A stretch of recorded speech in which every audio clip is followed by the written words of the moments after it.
everyone, this is Dawn, and it is Good Friday, March the 30th, I believe, 2018, and I'm walking down to the place by the lake. It's 11:20 or so, and for a variety of reasons, I thought that I always spend this time in nature on Good Friday, and I thought I would just have a conversation with you all here by the lake. And yesterday I recorded what ended up being a 3.5-hour video that sadly was corrupted, but it contained a lot, and I'll talk about that a little bit when I get out here sitting by the lake. Just wanted to record this brief intro and say much love to all of you wherever you are in the world, and I just wish you many Easter blessings. This Easter in particular, 2018, is one that is quite sacred and a time most definitely of new beginnings and of great change, and a time when we are being asked to, more than ever before, really step up and be the sovereign love leaders of our lives. I'll be back in just a moment. Hi again, this is Dawn, and I've moved. Actually, I'm in the woods just above the lake. I was guided to come here to ground. Yeah, Jesus was speaking to me and reminding me that I needed to feel like I felt in Ireland and to go touch some trees. And so I've done that, and I'm here to share a little bit. So I've been guided to share as much as I am able to, a summary, brief summary, to condense some of what I shared yesterday. On a personal note, I just, it seems like every time I speak about what I know and what my heart remembers, there is some interference or corruption with that. But I'm not going to stop. And so on a personal note, it's difficult to have lost what I recorded yesterday, because I was in a very sacred space, really, and I was able to access more than I might otherwise be able to access. And so I'm going to do the best I can. Also, I really, most of all, there was a teaching that came forward in the middle of that was new to me, or not something that I remembered, but it was quite beautiful. But I've been told that it will be, it will come forward into the world.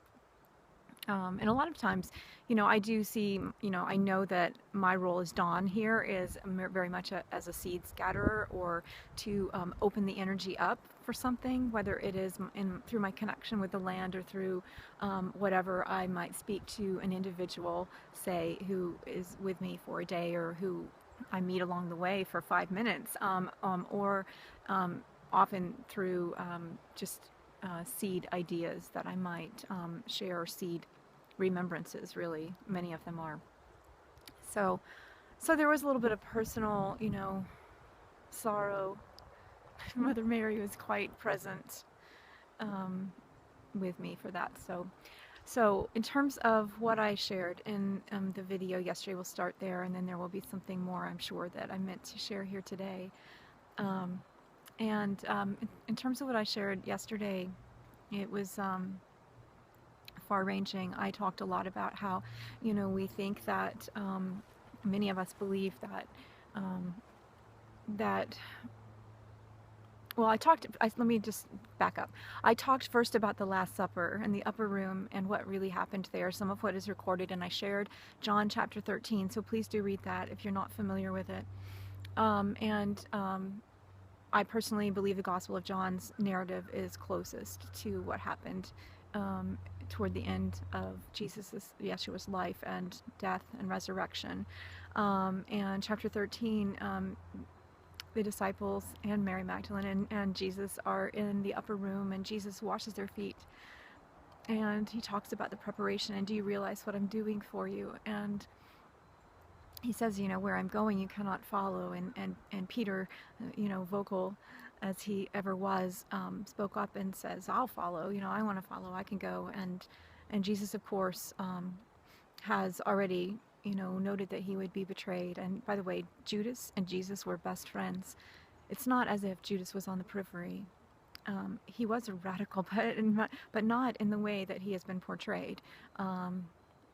He was an integral part of the 12, and the betrayal was deep, and the forgiveness was equally deep, and the absolute honoring of God's mission, or the path set before Yeshua, he stepped into with grace and authority and without question of who he was. And that's evident in John 13, so I really invite you to read that. So I talked about what happened there, and then I talked also about how, many of us believe that there was so much lost to time, and there certainly has been, and I personally feel that a great deal, and I know that part of my work in terms of where I've been led to in Ireland and Spain and France, particularly the south of France, and certain places that aren't even on the radar apparently, and others that are.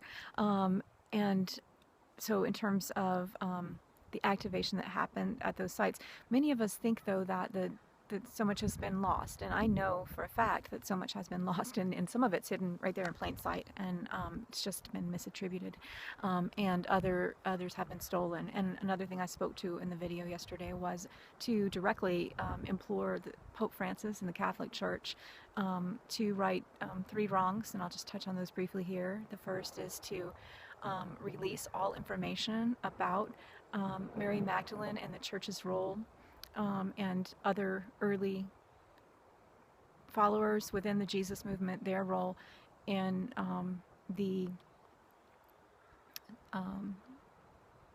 defamation of her character, the subjugation of her work, and the end of her life. And so I asked that be done. I asked that the churches in the Vatican library, I believe there are many references to why certain sacred sites, why certain sites were chosen to build a foundation in terms of a major church center, and those were sadly chosen to obscure some of the energy that was present in the land, and to essentially dominate. And it's another part of that patriarchal story that we are dismantling right now. And so I called upon Pope Francis and the Catholic Church to release all documents that detail the corresponding sacred sites. I know for a fact, because I was led intuitively without any knowledge of anything about the land, and in particular in Ireland this happened, and I would be led, and I would drive 2 hours, and I would get, and I would like, this is the place, and I would feel it. And inevitably, so I would do what I did, or what I was called to do, in terms of just being present with the land and communing with God. And then, almost without fail, a mile down the road, or sometimes literally a stone's throw away, was an ancient church. And those also, I'm not saying that those churches didn't do good and aren't still. Some of them are still active, although not very. I'm not saying that it was all evil or bad, but the fact is that there was an effort on the part of the church who does its work in the name of Jesus Christ, to obscure and essentially abscond and seize from the people what was rightfully theirs, their story, their heritage, in an effort to control, manipulate, and in some cases that was directly tied to greed and money, and power and dominion, and in other cases it was done out of fear and out of a misguided feeling that God had instructed that individual, or those individuals, or the church as a whole, to kind of steer people in the right direction, and that was a misuse of power. And so I called upon the Catholic Church and the Vatican Library in particular to release those documents, so that all people may know and may celebrate the good that was done in the name of the church, and may know the truth, and may be restored. What belongs to the people be rightfully restored to them, to include those stories and the heritage. that is theirs. And the third thing I mentioned is something that's just near and dear to my heart, which is I asked the Vatican and Pope Francis and the Catholic Church to tell the truth about all they knew about the life and death of Thomas Merton. And some of that has already come to light, but there's more to be said there. Um, so I touched on the Last Supper, talked about the Catholic Church, talked about Mary's teachings and writings, and I'm not going to repeat all of that here. I was told early this morning that the energy was opened, and that was what was important, and it will come in time. And this is, as you guys know probably, or anybody, the very few of you who know me well, know it's my...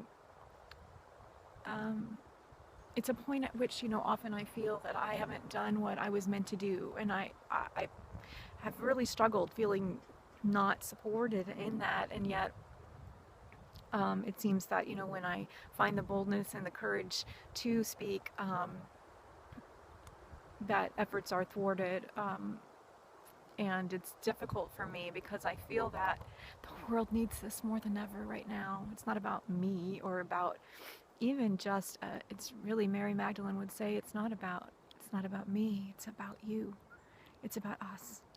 That's what she would say. It's about us. It's about being on the way together and what we are doing simply by being here, by choosing every moment to show up authentically as the whole of who we are. I also talked yesterday a good bit about the relationship and in particular the partnership, the teaching partnership of Yeshua and Magdalene. And I also spoke about how he treasured her and honored her. He met her with nothing but the deepest love and honor and respect. And in the comments below, I will share a Instagram post I shared yesterday, and I'll use the photo, or I'll just link to that in the comments below so that you can read what I wrote, because it really does tie into what's happening in our world right now, particularly here in where I am in the United States of America, where culturally, and I'm sure that everybody in the world is feeling this or hearing this or knowing it, but we are, there are these movements that are happening, a variety of them. There's the, the Me Too movement and the Time's Up movement, and then recently the youth who have marched for awareness about gun laws and many other movements and stirrings that perhaps don't get the media attention that some of those do, but are sincere and genuine, and it is a breaking open of our hearts in this time, and it is beautiful. And I shared a little bit about how that as this is happening, right now in our world, and the energy is returning of the divine feminine being restored, and it is a gentle gift to us all. It's not, okay, it's been patriarchy and now we're going to go back. We already did that, and it's not, in a sense, that's exactly what's happened. It's been this and then this and this and this. Jesus' teachings, his teachings very much were about this, about the holding all of it as one, about entering into the sacredness of the moment, about remembering who we are, who I am. He taught, I am the way and the life and the truth. I am the way and the life and the truth. Remember. It's like he was whispering, remember. And that has been distorted in how it is presented, most certainly in religious circles, but in some cases also in the biblical narrative that we have. And just for any of you who don't know about me personally, I do come from quite a strong Christian background. You probably know that if you've watched any of my videos, and I am a follower of Jesus, and I very much am so passionate about who he is and how he came to teach us how to live through his life and death and resurrection. But through his life, through every choice he made, he came to teach us how to live. And his main teaching, in the way that I view it anyway, was that he said, I have come that you might have life and have it to the full. He wanted to set us free. And in a sense, we are all prisoners here in this time, or have been, as the human collective. And this is the time of great freedom. Is it a time of transition and transformation. And his teachings have never been more important. Let me pause for a second, see if there's anything else from yesterday's long video that other than... Okay, I'm back. I've had to move inside. Just a little bizarre. So on the positive side, right before the video cut out, a blue heron flew by really low right along the lake in front of me. And then it was clear that my iPhone, which I was on, was, having some issues again, for goodness knows why. I felt Jesus say to me, you've got to be on the move. You've got to be on the move. Remember how Magdalen was always on the move. And he was referring to a particular time in her life when very much she was being hounded and followed and controlled by various parties who saw her as a threat. And this was very early in the days, or not the days, the years after the resurrection of Jesus, when she was in Southern Europe, or in the south of France, and in other locations. And he was reminding me of how she had to be very, use her wisdom. She was very, very wise and very intuitive, and to continue to be on the move. And so I got up from the chair and I was like, okay, where am I going to go now? It's the third time I've moved today, and just felt guided to come inside. And so as I was walking from the little chair where I was into my dining area where I am now, I don't know where this came from or how, but this fell from the sky. Like, it's clearly does not belong in the sky.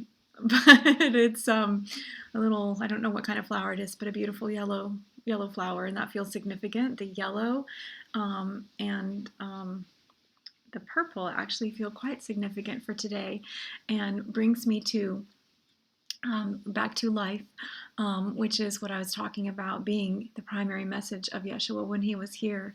And it is what often when they would teach in the desert together, it was very much the about life and its unfolding in the moment. And one of the things that Mary Magdalene appreciated most about what Jesus taught her through the years was he would say to her, it would frustrate her to no end, and he would say, the way is always opening up. And he would say it over and over and over again, and that, he was very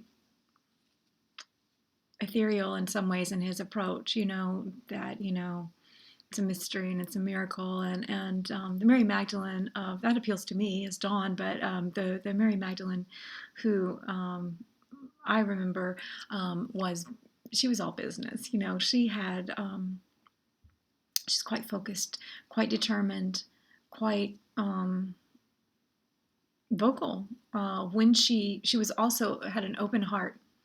Open-heartedness. Oh, thank you, Jesus. The open-heartedness was the big theme of yesterday's video that I made. And this speaks to that too. Hold on. Okay, I guess you can see it. I've got some stuff on my screen here. So there are two. There's the unopened bud, and then the full flower. Oh, wow, that's perfect. Perfect. And I did, we talked a little bit about that yesterday, even in the teaching. So this is perfect. I seriously, it's puzzling to me, like how it would fall from above. It must have been in a tree, perhaps in a bird's nest, or I don't know. But it fell from the sky.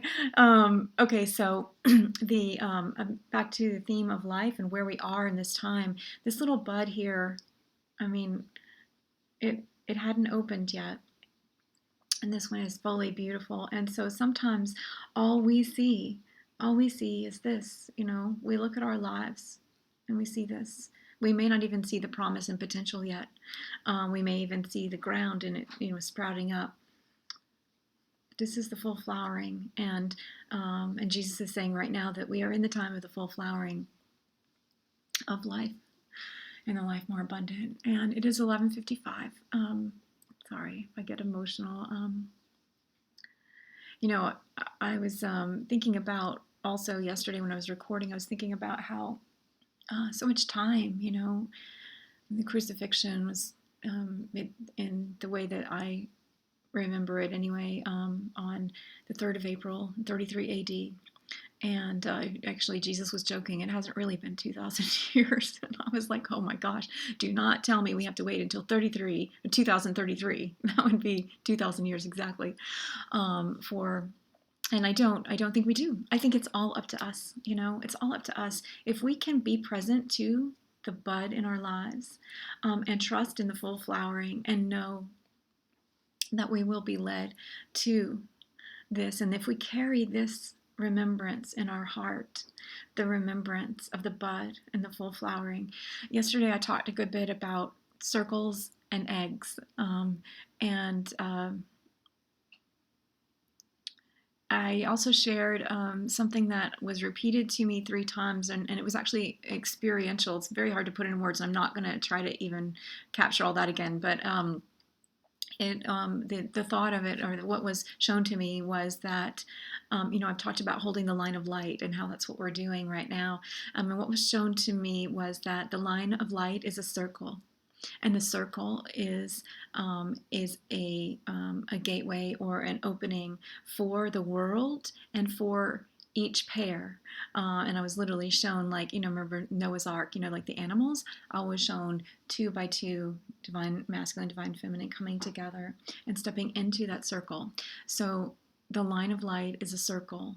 The circle is an opening. That opening is a rainbow. That rainbow is what was the next part? Oh, is a field. That rainbow is a field of grace. And that field of grace is, what is the last part? The field of grace.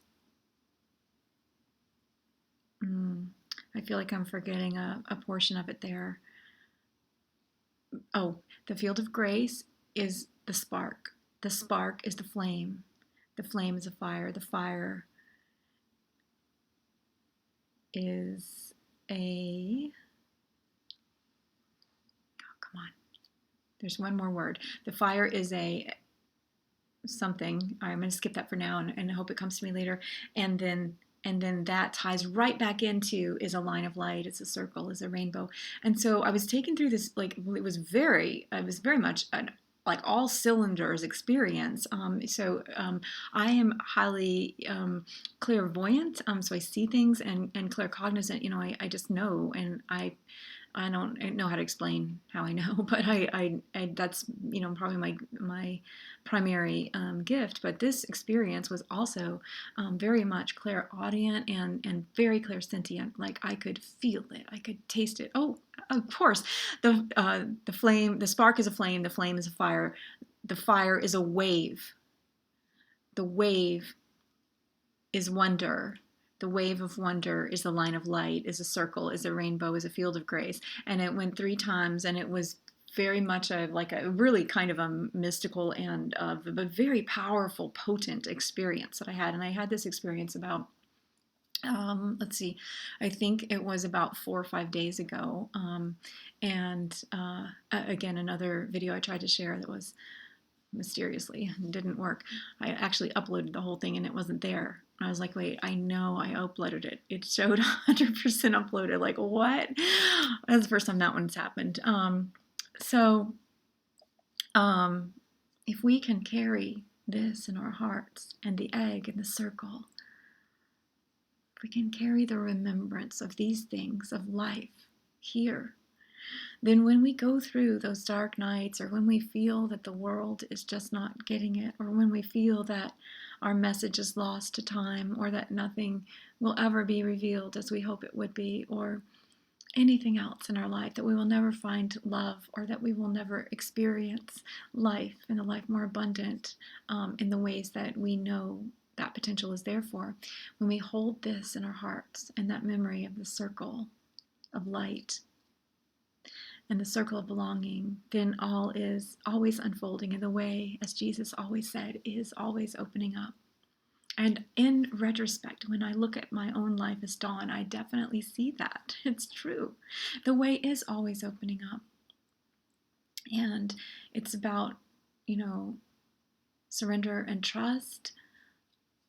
And it's about treasuring moments like this and stepping into the circle of belonging. Another thing I talked about yesterday was how there was no not belonging in the world of Yeshua and Mary Magdalene. There was no not belonging. Judas belonged. Peter belonged. And all that came after belonged. So I think the message and the opportunity of this Easter is to know that whoever you are, you belong, and you are an integral part of this story that is always unfolding. And we don't know. We just don't know yet how it's all going to go. But we know this. We have come for life and a life more abundant. And there are those who have walked before us and who are cheering us on like never before, wildly. And we are closer than we have ever been to the radical reclamation of the whole of who we are and the radiant realization of that. So know who you are and who you have come to be in this time. And know you are loved beyond measure.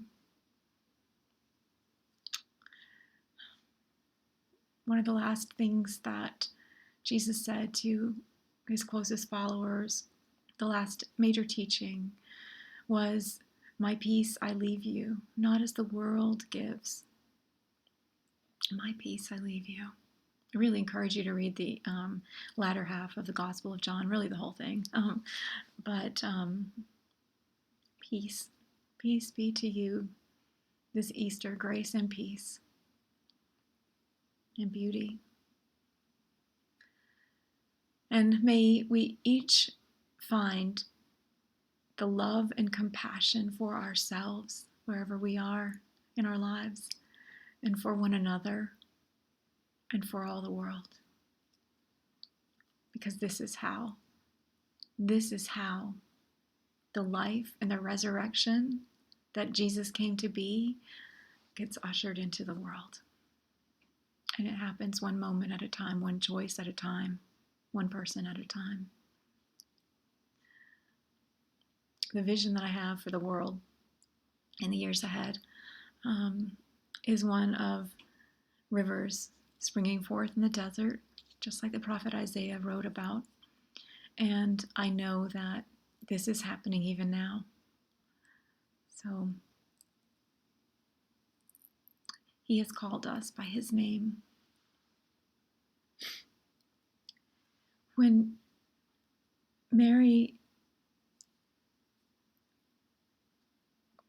she came to the grave and she saw that the stone had been rolled away, and outside the tomb, there he was, but she didn't recognize him. She thought he was the gardener in her confusion. And when he spoke and she recognized him, she was so full of love, and she reached to kiss him right. And he said, "No, Toli Tangeré, no, do not touch me. My time has not yet come. I have yet to ascend to the Father." Our time has not yet come, but we are very close. And we have come to make this journey, and it is a holy journey that unfolds in the context of the ordinary. And it is the simple things. It is the simple things that are the most extraordinary. It is life itself.